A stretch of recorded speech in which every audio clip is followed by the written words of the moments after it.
Tuhan Yesus datang sebagai manusia di dunia ini bukan untuk dipuji-puji sebagai pembuat mujizat yang hebat-hebat, tetapi datang dengan tujuan utama adalah Golgota, mempersembahkan hidupnya sendiri sebagai anak domba Allah yang menebus hukuman dosa manusia. Tujuannya adalah Golgota, bukan Las Vegas. Demikian juga ambisi Paulus adalah bersekutu dalam penderitaan Kristus supaya menyatakan kematian Kristus. Jadi bukan hanya mengkhotbahkan, tetapi mewujudkan kasih Kristus kepada jemaatnya. Itu tujuan, itu ambisi Rasul Paulus. Nah, kita lihat dari Kisah 21 ayat 1 sampai 14. Mari kita renungkan bersama. Kita akan baca bersama.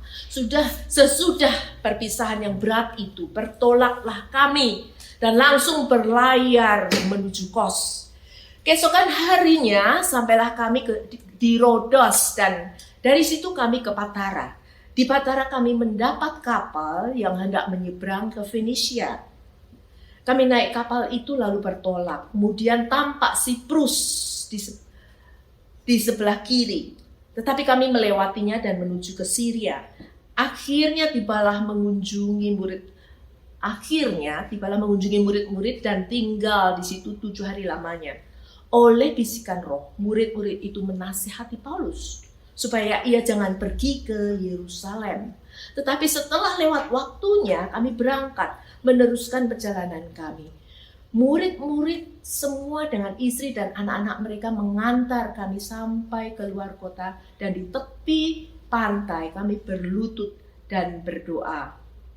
Diteruskan dalam ayat 6-9. Sesudah kami minta diri kami naik ke kapal dan mereka pulang ke rumah. Dari Tirus kami tiba di Ptolemais dan di situ berakhirlah perjalanan kami. Kami memberi salam kepada saudara-saudara dan tinggal di situ 1 hari di antara mereka. Pada keesokan harinya kami berangkat dari situ dan tiba di Kesaria. Kami masuk ke rumah Filipus pemberita Injil itu, yaitu satu dari ke-7 orang yang dipilih di Yerusalem, dan kami tinggal di rumahnya. Filipus mempunyai 4 anak darah yang beroleh karunia untuk bernubuat. Setelah beberapa hari kami tinggal di situ, datanglah dari Yudea seorang nabi bernama Agabus. Ia datang pada kami, lalu mengambil ikat pinggang Paulus. Sambil mengikat kaki dan tangannya sendiri, ia berkata, demikianlah kata Roh Kudus. Beginilah orang yang mempunyai ikat pinggang ini akan diikat oleh orang-orang Yahudi di Yerusalem dan diserahkan ke dalam tangan bangsa-bangsa lain. Mendengar itu kami bersama-sama dengan murid-murid di tempat itu meminta supaya Paulus jangan pergi ke Yerusalem. Tetapi Paulus menjawab, mengapa kamu menangis dan dengan jalan demikian kamu mau menghancurkan hatiku? Sebab karena nama Tuhan Yesus. Sebab aku ini rela bukan saja untuk diikat, tetapi juga untuk mati di Yerusalem karena nama Yesus. Karena ia tidak mau menerima nasihat kami menyerahkan dia dan berkata, jadilah kehendak Tuhan. Ya, saya ingin mengajak kita semua merenungkan 2 bagian dari firman Tuhan ini, yaitu ayat yang keempat. Di situ dikatakan, di situ kami mengunjungi murid-murid dan tinggal di situ 7 hari lamanya, itu di Tirus. Oleh bisikan roh, murid-murid itu menasihati Paulus supaya ia jangan pergi ke Yerusalem. Tapi Paulus tetap jalan ke Yerusalem, meneruskan perjalanannya menuju ke Yerusalem. Bahkan di dalam ayat 10 dan 11, setelah beberapa hari kami tinggal di situ, datanglah dari Yudea seorang nabi bernama Agabus. Ia datang kepada kami lalu mengambil ikat pinggang Paulus. Sambil mengikat kaki dan tangannya sendiri, ia berkata, demikianlah kata Roh Kudus. Beginilah orang yang mempunyai ikat pinggang ini. Itu ikat pinggangnya Paulus ya, untung bukan pinjaman ya. diikat pinggang Paulus itu ia akan diikat oleh orang-orang Yahudi di Yerusalem dan akan diserahkan ke dalam tangan bangsa-bangsa lain. Itu nubuatan dari Nabi Agabus. Nah, apakah Rasul Paulus tahu apa yang akan terjadi di Yerusalem? Kalau kita lihat dari Kisah 20 ayat 22 dan 24 sampai 24, ya. Apakah Rasul Paulus tahu apa yang akan terjadi, apa yang akan menghadang dia di Yerusalem? Firman Tuhan mengatakan, tetapi sekarang sebagai tawanan roh, aku pergi ke Yerusalem dan aku tidak tahu apa yang akan terjadi atas diriku di situ selain daripada yang dinyatakan Roh Kudus dari kota ke kota kepadaku, bahwa penjara dan sengsara menunggu aku. Tetapi aku tidak menghiraukan nyawaku sedikit pun, asal saja aku dapat mencapai garis akhir dan menyelesaikan pelayanan yang ditugaskan oleh Tuhan Yesus kepadaku untuk memberi kesaksian tentang Injil kasih karunia Allah. Tentu itu di dalam Tuhan Yesus, ya, karya Tuhan Yesus. Itu menurut Kisah 20 ayat 22. Jadi apakah Rasul Paulus tidak tahu, tidak menyadari? Dia tahu, dia sadar betul bahwa penjara dan sengsara menunggu aku di Yerusalem.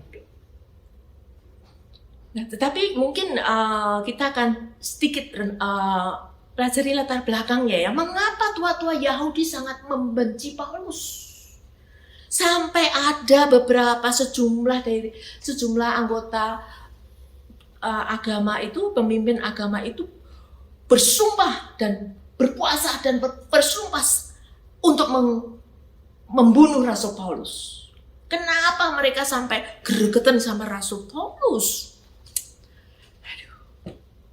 Sampai segitunya, ya. Karena Rasul Paulus secara konsisten memberitakan bahwa keselamatan itu anugerah Allah. Hanya bisa diterima oleh kematian dan kebangkitan Yesus Kristus. Kemana saja dia beritakan tentang bahwa kalau percaya kepada Tuhan Yesus Kristus yang sudah mempersembahkan, dia adalah Allah, dia adalah Allah yang lahir sebagai manusia yang tidak berdosa, sehingga ia bisa membawa kita kepada Allah. Hanya manusia yang tidak berdosa yang pengorbanannya bisa membawa kita kepada Allah. Tidak ada satupun di dunia ini yang tidak berdosa kecuali Tuhan Yesus, karena dia adalah Allah. Dia dilahirkan oleh Roh Kudus, bukan dari benih antara pria dan wanita, antara suami istri, tetapi dia lahir dari Roh Kudus. Dia tidak ada benih dosa, tidak mampu berbuat dosa. Hanya pengorbanan Tuhan Yesus yang bisa membawa kita manusia kepada Allah. Itu yang diberitakan. Itulah inti pemberitaan Rasul Paulus kemana-mana. Ya, mereka tidak suka, mereka marah. Orang-orang Yahudi itu marah. Itu kemarahan mereka itu diumpamakan, sudah diduga oleh Tuhan Yesus, diumpamakan dalam perumpamaan tentang anak yang hilang. Bukan? Kalau kita baca dari Lukas 15 ayat 14 sampai 30, tua-tua Yahudi ini marah dan tidak setuju. Kenapa bangsa non-Yahudi kok bisa beroleh keselamatan dengan gampang, sedangkan kami sejak lahir sudah mati-matian melakukan hukum Taurat. Padahal tahu bahwa hukum Taurat itu hanya untuk menyadarkan manusia bahwa tidak ada satu manusia pun yang bisa sempurna melakukan hukum Taurat dan selamat karena melakukan hukum Taurat itu. Justru untuk menyadarkan bahwa kita perlu juru selamat karena tidak sanggup memenuhi standar keselamatan dari Allah, kemahakudusan Allah. Sebetulnya untuk menyadarkan itu, tetapi mereka salah kaprah, kan? Sebetulnya seperti Kelahiran kita sebagai anak Allah itu seperti kelahiran kita sebagai bayi. Pada waktu seorang bayi mau dilahirkan dari kandungan, mau lahir dari kandungan ibu, tidak perlu usaha apa-apa, tidak perlu membantu ibunya yang berdarah-darah ibunya. Dia lahir karena anugerah, karena ibunya yang berdarah-darah. Demikian juga kita sebagai anak Allah, lahir bukan karena usaha kita. Lahir karena dilahirkan kembali karena Roh Allah yang berdarah-darah Tuhan Yesus. Tuhan Yesus sudah mengatakan itu kepada Nikodemus. Kalau kamu mau masuk ke dalam kerajaan Allah, harus dilahirkan kembali oleh pengorbanan Tuhan Yesus Kristus. Karena apa? Karena kita manusia berdosa. Hukuman itu harus dibayar karena Allah Maha Kudus. Dibayar oleh diri sendiri, kita sendiri, atau oleh pengorbanan Tuhan Yesus. Hanya ada dua pilihan. Dan mereka tidak bisa mengerti itu. Mereka seperti orang-orang pemimpin-pemimpin Yahudi itu marah. Seperti ilustrasi anak sulung dan anak bungsu. Mereka sebagai kakak bungsu ini, mereka merasa setiap hari sudah berjungkir-balik untuk melakukan hukum Taurat. Sedangkan anak bungsu itu orang-orang kafir yang tidak mengenal Tuhan, tidak mengenal hukum Taurat, enak saja menghambur-hamburkan harta bapaknya. Tetapi setelah dia sadar akan dosanya, dia kembali kepada Allah, dan Allah menanti-nantikan kedatangan dan kembalinya anak bungsu yang itu. Berarti penyelamatan, pertobatan bangsa-bangsa kafir ya, sebagai anak bungsu itu dinanti-nantikan oleh Bapa, tetapi tidak dimengerti oleh kakak sulungnya yang merasa dia sudah berjasa. Dia benci, dia marah ketika melihat bahwa saking gembiranya menyambut pertobatan anak bungsu, ayahnya mengadakan pesta besar. Itu gembira, itu mewujudkan, menggambarkan sukacitanya Allah menyambut kedatangan orang berdosa kembali kepada Allah, untuk bertobat, untuk masuk ke dalam kerajaan Allah, percaya kepada Tuhan Yesus, maka ia tidak binasa, melainkan beroleh hidup yang kekal. Itu dinanti-nantikan oleh Allah Bapa. Itu sedikit latar belakang kenapa mereka sampai gregetan begitu. Nah, lalu apakah Paulus sedang mentaati pimpinan Roh? Kalau kita lihat dari Kisah Para Rasul 23 ayat 10 sampai 11, ya, di situ setelah Rasul Paulus akhirnya pergi ke Yerusalem dan terjadi huru-hara, maka terjadilah perpecahan besar sehingga kepala pasukan takut kalau mereka akan mengoyak-ngoyak Paulus. Bayangin, waduh, kemarahannya sudah mengerikan sekali. Karena itu ia memerintahkan pasukan untuk turun ke bawah dan mengambil Paulus dari tengah-tengah mereka dan membawanya ke markas. Pada malam berikutnya, Tuhan sendiri datang berdiri di sisi Paulus dan berkata kepadanya, "Kuatkanlah hatimu, sebab sebagaimana engkau telah berani dengan berani telah bersaksi tentang aku di Yerusalem, demikian jugalah hendaknya engkau pergi bersaksi di Roma." Jadi apakah dengan perjalanan Paulus ke Yerusalem, ngotot ke Yerusalem, apakah ini berkenan kepada Allah? Apakah itu pimpinan Roh? Jelas, karena Tuhan Yesus sendiri mengatakan, ya, karena engkau sudah bersaksi berani meskipun mengalami penderitaan yang begitu, tetapi engkau tetap berani memberitakan namaku di Yerusalem. Jelas ini pimpinan Roh Kudus, bukan? Mengapa Paulus ngotot ke Yerusalem? Ada dugaan seperti di dalam Kisah 24 ayat 17. setelah beberapa hari setelah beberapa tahun lamanya, ini kesaksian Rasul Paulus di depan Felix, salah satu petinggi Romawi waktu itu, waktu dia dihadapkan untuk mempertanggungjawabkan masalahnya. Ya, di depan Felix, Rasul Paulus mengatakan, setelah beberapa tahun lamanya aku datang kembali ke Yerusalem untuk membawa pemberian bagi bangsaku, yaitu orang-orang Yahudi, dan untuk mempersembahkan persembahan. Jadi rupanya tujuannya adalah membawa persembahan dana. Kemungkinan ini tujuannya membawa persembahan dana yang dikumpulkan dari jemaat non-Yahudi yang dia layani, yang hatinya sudah diubah oleh kuasa pengampunan Tuhan Yesus.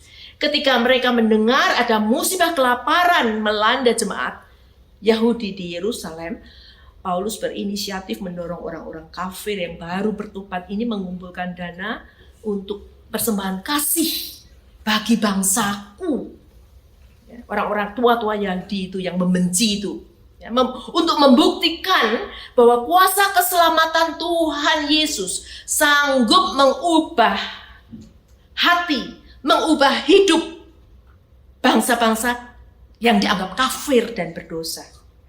Jadi jelas Rasul Paulus bukan sedang mau membanggakan hasil pelayanannya sendiri, tetapi mau mengagungkan karya keselamatan Tuhan Yesus kepada bangsa-bangsa kafir yang berdosa itu, yang sanggup mengubah hidup mereka non-Yahudi. Jadi dia dengan tujuan untuk memperagakan karya Tuhan Yesus yang seperti itu. Orang kafir bejat seperti apapun itu, ketika percaya kepada Tuhan Yesus, hidupnya diubah, dipenuhi dengan kasih, disanggupkan untuk ambil bagian dalam pekerjaan Allah. Itu sebetulnya. Lalu mengapa di dalam Kisah 21 ayat 4 tertulis, oleh bisikan roh, murid-murid menasehati Paulus supaya ia jangan ke Yerusalem? Kenapa berbeda? Kenapa Paulus ngeyel gitu ya sama bisikan roh? Ya jelas-jelas roh memberitahu Paulus dan Agabus, dan mungkin beberapa pernyataan lainnya dari kota ke kota itu ada nubuatan-nubuatan bahwa penjara dan sengsara menunggu Paulus, bukan melarang Paulus ke Yerusalem. Ya kemungkinan, jadi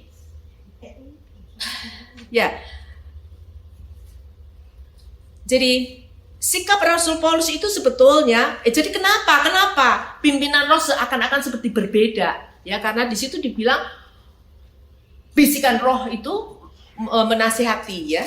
Jadi seperti waktu dengan Nabi Agabus, setelah Agabus menyatakan bahwa akan terjadi penganiayaan terhadap Rasul Paulus, jemaat responsnya apa? Melarang Paulus ke Yerusalem. Ya, jadi pimpinan Roh Kudusnya jelas bahwa penjara dan sengsara akan menghadang. Nah, kemungkinan, maaf ya, saya nyenggol-nyenggol sendiri. Oleh bisikan roh ya. Mengapa tuntunan roh bisa berbeda seperti itu? Kemungkinan, ini tafsiran saja ya. Kemungkinan jemaat menafsirkan bahwa kalau ada kesulitan, ada tantangan, apalagi ada penyiksaan seperti itu, pasti itu bukan kehendak Allah, bukan pimpinan roh. Jadi jemaat mendengar itu langsung diinterpretasikan sendiri bahwa itu pasti bukan kehendak Allah, makanya dilarang.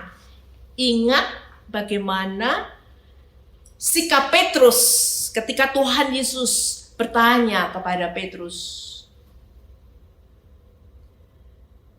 Kita lihat ya. Oh, bukan. Sorry. Ya. Ingat sikap Petrus? Ketika Tuhan Yesus bilang, "Siapakah aku menurut orang banyak?" Lalu bla bla bla bla, lalu menurut kamu siapa Petrus? Tuhan, engkau adalah Mesias, anak Allah. Lalu Tuhan Yesus berdasarkan penyataan Petrus ini, Tuhan Yesus mengatakan bahwa dia akan menggenapi kemesiasannya dengan penderitaan yang mengerikan.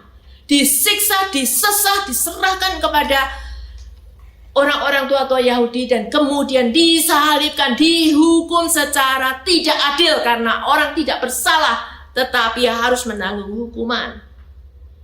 Langsung reaksi Petrus gimana? Enggak lah Tuhan, masa begitu? Enggak lah. Langsung melarang. Pasti itu bukan kehendak Tuhan lah, masa begitu ya.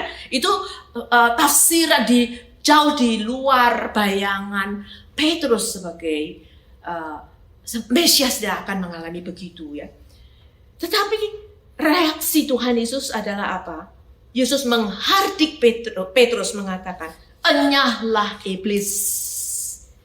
Bukan berarti bahwa Tuhan Yesus sedang mengata-ngatai Petrus sebagai iblis, bukan. Pikiran, karena pikiran yang menghalangi Tuhan Yesus menuju salib itu hanya berasal dari iblis. Karena iblis tahu persis bahwa salib itu membawa keselamatan bagi umat manusia. Jadi waktu iblis gagal membuat Tuhan Yesus berdosa dengan pencobaan-pencobaan di padang gurun setelah berpuasa 40 hari 40 malam, kalau Tuhan Yesus satu kali saja berdosa, nuruti pencobaan dari iblis, Tuhan Yesus gagal mewakili kita sebagai anak domba Allah. Karena harus manusia yang tidak berdosa yang bisa mewakili kita. Tapi Tuhan Yesus menang, tidak menuruti pencobaan dari iblis sama sekali Tuhan Yesus. Dan dikatakan di situ bahwa iblis cari kesempatan lagi untuk menggagalkan Yesus. Supaya jangan menuju ke Golgota. Karena tahu bahwa hanya dengan pengorbanan Tuhan Yesus ada keselamatan. Bukan? Nah itu usaha iblis sampai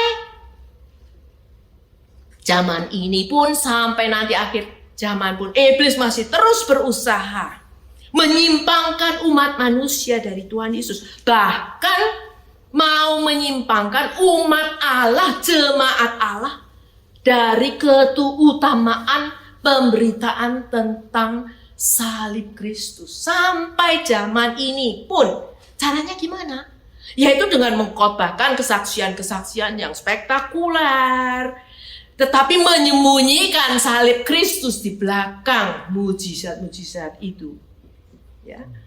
Mengajarkan metode-metode yang hebat-hebat, tetapi menyembunyikan kebenaran tentang penebusan, kuasa kematian dan kebangkitan Tuhan Yesus. Itu cara iblis yang paling jitu untuk menyesatkan manusia dari keselamatan di dalam Tuhan. Atau dengan mengangkat figur-figur tokoh-tokoh karismatik supaya dikagumi, diikuti. Yang membawa umat bukan kepada Kristus, tetapi kepada dirinya sendiri. Hamba Tuhan sehebat apapun tidak dapat menyelamatkan manusia dari hukuman dosanya. Manusia harus dibawa untuk percaya kepada Tuhan Yesus supaya tidak binasa. Lalu, bagaimana agar pimpinan Roh Kudus itu tidak bertentang-tentangan? Seakan-akan seperti bertentangan ya. Yang jemaat bilang begini, tapi Rasul Paulus dengan yakin tetap pergi ke Yerusalem. Oleh sebab itu, Rasul Yohanes di dalam 1 Yohanes 4 ayat 1 menasihati jemaat, saudara-saudaraku yang kekasih, janganlah percaya akan setiap roh, tetapi ujilah roh-roh itu, apakah mereka berasal dari Allah. Sebab banyak nabi-nabi palsu yang akan muncul dan pergi ke seluruh dunia untuk menyesatkan kita, umat Allah, untuk menyesatkan manusia, untuk menjauhkan kita dari salib Tuhan Yesus Kristus.